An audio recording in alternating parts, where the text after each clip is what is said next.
Coucou! On m'a demandé de faire une vidéo comment te maquiller. Je vais donc vous donner mes conseils. Ce ne sont pas des conseils de pro, qu'on soit tout de suite fixé, afin que tu puisses commencer à te maquiller si tu commences tout juste à te maquiller tout simplement. Et également pour pouvoir éviter l'effet panda, parce que quand on commence à se maquiller au début, ça finit vite en effet panda en fait. Alors avant tout, il faut que tu saches qu'il faut te maquiller en fonction de plusieurs facteurs. C'est-à-dire ton âge, un événement, si c'est de jour ou de nuit, et plein d'autres choses qu'il faut prendre en compte. Je vais te donner quelques petits exemples pour que tu puisses te mettre un peu en tête à quoi je pense quand je te dis de te maquiller en fonction de plusieurs facteurs et de ces différents facteurs. Mettons tu es jeune, tu commences tout juste à te maquiller, tu es au collège, je te conseille de faire des maquillages pas trop voyants. Par exemple, si c'est pour aller au collège, de faire des choses dans des teintes assez naturelles et qui restent naturelles en fait sur ton visage, parce que la période du collège est quelque chose de vraiment compliqué et quelqu'un qui se dénote beaucoup trop et se voit beaucoup jugé, et ce serait bête que tu t'affiches du mal pour quelque chose que t'aimes. Après évidemment je ne suis pas d'accord avec cette mentalité. Malheureusement la mentalité est ainsi, c'est pas demain qu'elle va changer, donc c'est le petit conseil que je te donne si jamais tu veux quand même te maquiller en étant au collège. Donc pour les soirées je te conseille d'opter pour des paillettes. Tu peux foncer un petit peu plus ton maquillage et mettre des paillettes, ce qui va permettre de donner un petit peu plus de claquant et de brillant à ton maquillage sans en faire de trop. N'abuse pas non plus sur les paillettes. La nuit, tu peux beaucoup plus te permettre de faire un maquillage sombre que le jour par exemple. C'est-à-dire que la nuit, comme il fait sombre, là on part sur de la logique, si tu te fais un maquillage très naturel dans les teintes de rose clair beige par exemple, il se verra beaucoup moins et donc on aura moins l'air que t'es maquillée, donc tu peux te permettre d'oser des couleurs un peu plus foncées. Et admettons, c'est les vacances d'été, il fait beau, il fait chaud, moi je te dis vas-y à fond sur les couleurs. Évidemment il faut qu'elles aient quand même une bonne harmonie et qu'elles puissent faire quelque chose de beau, mais je vois pas pourquoi tu devrais te priver des couleurs quand il fait beau, quand ça nous fait envie, etc. Donc tu peux y aller sur des couleurs pastel, etc. Mais je te conseillerais toujours d'éviter les couleurs trop foncées afin d'éviter un effet trop. Et après, si jamais t'as un style vestimentaire qui est plutôt sombre au quotidien, etc., suis ton style vestimentaire. Donc je vais t'expliquer maintenant plutôt des techniques pour pouvoir réussir à te maquiller. Évidemment, t'adaptes ça à ta sauce comme toi tu le sens.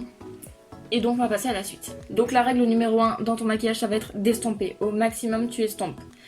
L'idéal c'est d'avoir un pinceau estompeur, mais comme on n'en a pas tout, tu dois essayer de t'arranger pour que ça puisse faire un dégradé naturel en fait. Donc c'est pour ça qu'on parle d'estompage, parce que l'avantage de cette technique, c'est qu'elle va dégrader les couleurs toutes seules, naturellement, et elles se fondront entre elles, ce qui va faire que le rendu sera assez cohérent en fait.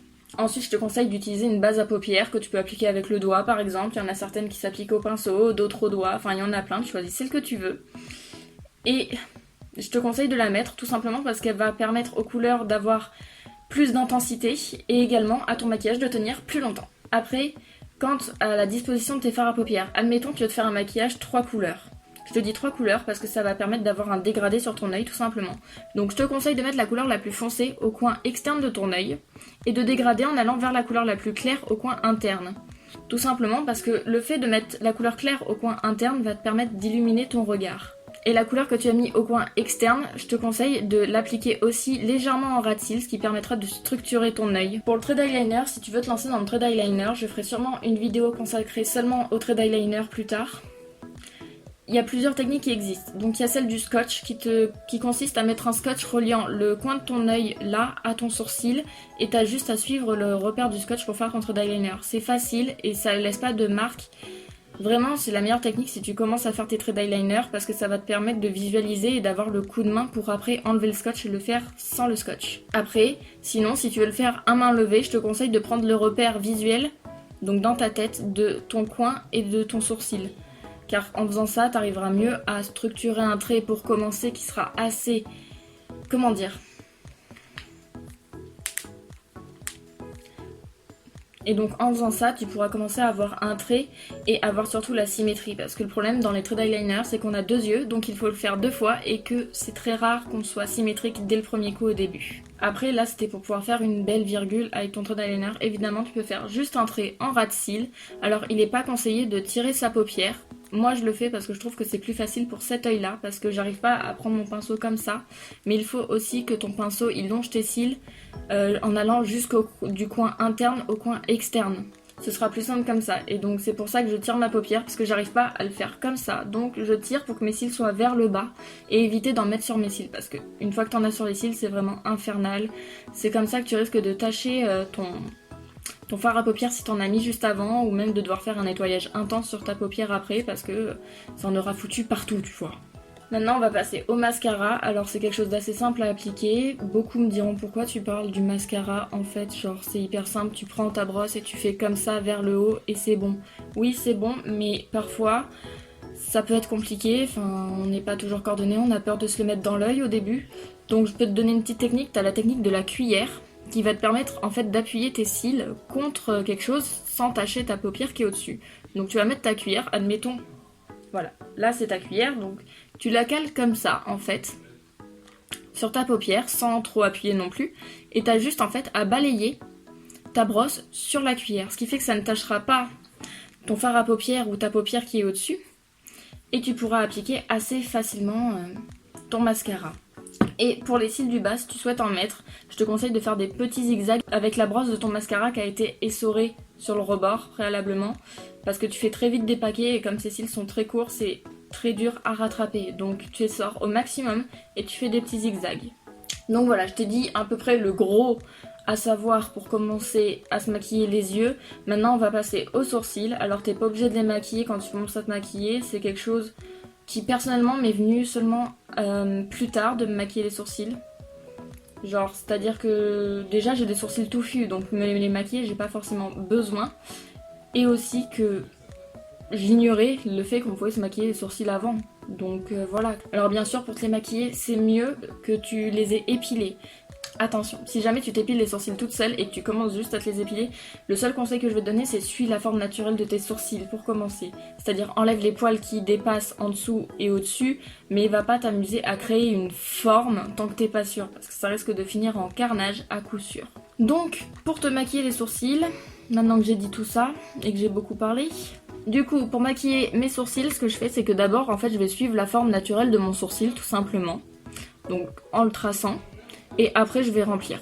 C'est comme ça que je fais, ça permet d'éviter des effets bizarres et ça garde un rendu assez naturel. Évidemment faut pas le remplir de trop, faut que ça reste un remplissage naturel. Et seulement après tu peux aviser si tu veux faire des petites modifications. C'est-à-dire que j'ai tendance à un peu plus arrondir ce côté là sur mes sourcils quand je les dessine. Tout simplement parce que c'est une question de goût. Et en faisant ça petit à petit, tu pourras avoir des formes qui te plairont plus ou moins, d'épaissir plus ou moins ton sourcil en fonction de ce que t'aimes évidemment. Donc on va passer maintenant au teint que tu peux faire en tout premier. Moi personnellement je préfère le faire en dernier une fois que j'ai maquillé mes yeux.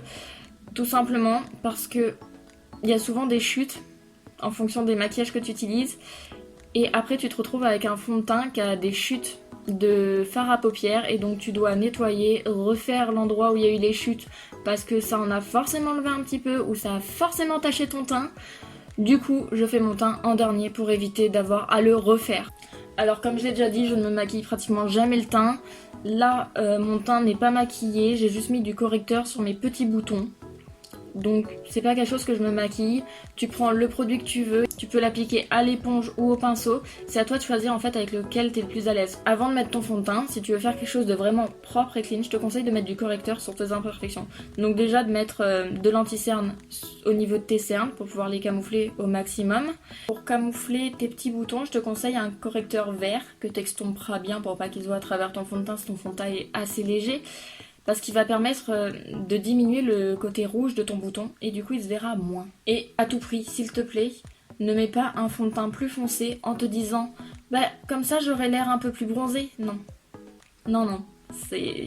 Utilise vraiment un fond de teint de la couleur de ta peau. Même si t'as la peau blanche, tu pourras rattraper ce côté blanc avec une poudre soleil ou un bronzer qui te donnera un côté un peu plus bronzé, mais surtout ne mets pas de fond de teint qui n'est pas adapté à ta couleur de peau. Après avoir mis ton fond de teint, tu passes au blush, contouring, highlighter, tout ce que tu veux. C'est toi qui choisis, t'es pas forcément obligé de faire cette étape. Cependant, je trouve que mettre un petit peu de blush, ça te donne un effet plus naturel à ton teint. Mais par contre, n'y va pas trop fort. Le but, c'est pas de ressembler à une poupée, tu vois. Donc pour le blush, ce que tu fais, c'est que tu peux sourire, comme ça. Alors, à l'époque, quand j'ai appris à me maquiller, il fallait que je sourisse, comme ça, beaucoup, pour qu'on voie mes pommettes et que j'en mette uniquement sur les pommettes. Maintenant, les modes ont un peu changé, et c'est-à-dire que tu peux toujours sourire pour pouvoir cibler tes pommettes et éviter d'en mettre partout, mais d'étirer un peu la couleur vers le haut de tes joues comme ça, ce qui va te permettre d'avoir un rendu plus naturel qu'avant. Et en effet, c'est beaucoup plus naturel que quand je me maquillais avant. Des fois, je vois des photos, je me fais oh, déjà j'en ai mis trop, tu vois, donc je ressemble à la poupée Annabelle. Et en plus, genre, d'où des joues, c'est parfaitement rond comme ça. Genre, non, tu vois. Là, j'ai mis un peu de blush, t'as pas forcément l'impression, tu vois. Après, pour ce qui est donc bronzer, autrement dit contouring, c'est toi qui choisis, t'en appliques dans les zones là. C'est mieux, vas-y léger, ça dépendra de la pigmentation de ce que tu utilises, mais je te conseille d'y aller léger parce qu'avoir des démarcations énormes, à mon sens, c'est pas esthétique, donc voilà, et je me fais que très rarement de contouring, tout simplement parce que je ne gère pas bien la technique, donc il faut que j'apprenne avant d'en faire souvent, parce que sinon c'est pas top, et aussi parce que je trouve pas ça très naturel, et que j'aime bien avoir un teint vraiment naturel, vu que je me maquille pas forcément le teint, quand je me le maquille, je veux pas qu'il soit trop surfait, je veux quelque chose qui reste naturel. Après c'est mes goûts, c'est mes choix, encore une fois. Donc l'highlighter, c'est tout simplement pour pouvoir apporter de la lumière à ton visage. C'est quelque chose que personnellement j'apprécie beaucoup, donc j'en mets très souvent. Alors tu peux en mettre au niveau du coup de ton creux sourcil ici interne, sur ton nez si t'en as envie, et aussi dans cette zone là en fait. Donc là tu vois la zone qui brille, c'est là où j'en ai mis, c'est là où tu peux en mettre. Tu peux en mettre aussi un petit peu au-dessus de tes lèvres, c'est à toi de voir, mais le but c'est pas d'en tartiner partout sur ton visage, sinon tu vas ressembler à une boule à facettes. Donc maintenant que nous avons fait à peu près tout dans notre maquillage, si tu as suivi tout ce que j'ai raconté, nous en sommes aux lèvres. Donc pour les lèvres, déjà le premier conseil que je vais te donner, c'est que c'est déconseillé de maquiller des lèvres de couleurs, beaucoup de couleurs en fait, de maquiller tes lèvres de manière intense on va dire, si t'as un maquillage des yeux intense aussi. Après, je vous avoue que je respecte pas forcément ça, et là je crois que ça se voit un peu, parce que j'aime bien avoir une bouche bien maquillée, je trouve que sinon ça dénote un peu, mais c'est pas conseillé parce que justement ça peut faire effet de trop. Et du coup, il faut quand même assumer de le porter, assumer d'être comme ça. Donc voilà, je te conseille plutôt avec un maquillage foncé, avec un maquillage qui est très travaillé, d'utiliser un rouge à lèvres assez naturel ou quelque chose de pas trop tape à l'œil, tu vois, genre un rose pâle, un truc assez marronné clair, pas quelque chose de rouge pétant comme j'ai là, pas quelque chose de trop foncé, quelque chose qui va quand même rester assez naturel et harmonieux avec ton visage. Donc les rouges à lèvres, t'en as plusieurs formes, t'en as en raisin, t'en as en tube, t'en as des mats, t'en as des brillants, t'as les gloss, t'as... Il y a largement de quoi faire pour les goûts et les couleurs de chacun, tu vois, donc c'est à toi de voir quel format te correspond mieux et avec quel format t'arrives le mieux à te maquiller. Donc pour les rouges à lèvres en tube, celui-ci c'est un rouge à lèvres mat, je l'ai présenté dans ma vidéo où je présentais mon maquillage encore une fois.